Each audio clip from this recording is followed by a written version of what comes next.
77వ గణతంత్ర దినోత్సవ వేడుకలకు భారత్ సిద్ధమవుతోంది. మరికొన్ని గంటల్లో ఢిల్లీలోని ఎర్రకోటపై త్రివర్ణ పతాకం రెపరెపలాడనుంది. రక్షణ మంత్రిత్వ శాఖ నిర్వహించే ఈ వేడుకలు న్యూఢిల్లీలోని కర్తవ్య పథ్లో జరగనున్నాయి. ప్రతి ఏడాదిలాగానే ఈ ఏడాది కూడా గణతంత్ర దినోత్సవ వేడుకలకు ముఖ్య అతిథి రానున్నారు.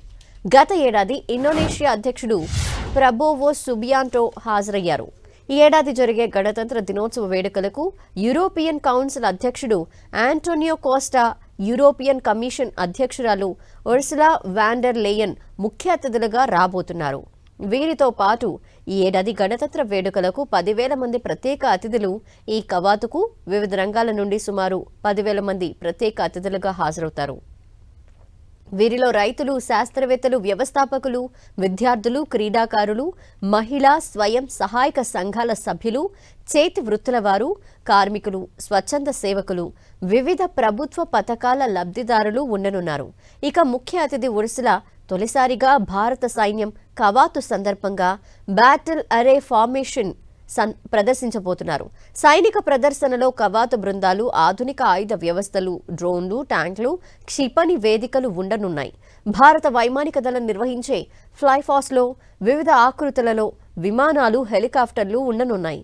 రాష్ట్రాలు, కేంద్రపాలిత ప్రాంతాలు, మంత్రిత్వ శాఖలు, విభాగాల నుండి మొత్తం 30 శకటాలు కర్తవ్య పథ్లో మెరవనున్నాయి. సైనిక కవాతు త్రివర్ణ పథకాలతో కర్తవ్య పథ్ మార్గం కనుల విందు చేయనుంది. ఇక కవాతు సందర్భంగా దాదాపు 2,500 మంది కళాకారులు సాంస్కృతిక ప్రదర్శనలో పాల్గొననున్నారు.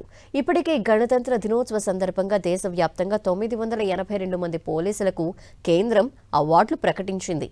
పోలీసులు, ఫైర్ సిబ్బంది, హోంగార్డులు గ్యాలంటరీ సర్వీస్ మెడల్స్ అందుకోనున్నారు. 6 సిబిఐ అధికారులు రాష్ట్రపతి అవార్డులకి ఎంపికయ్యారు.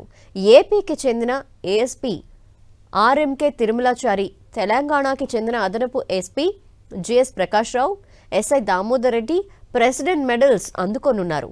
తెలంగాణకి చెందిన హెడ్ కానిస్టేబుల్ మరి వెంకట్రెడ్డి గ్యాలంటరీ అవార్డుకి ఎంపికయ్యారు. వీరంతా రేపటి గణతంత్ర దినోత్సవ వేడుకల నాడు అవార్డులని అందుకోనున్నారు.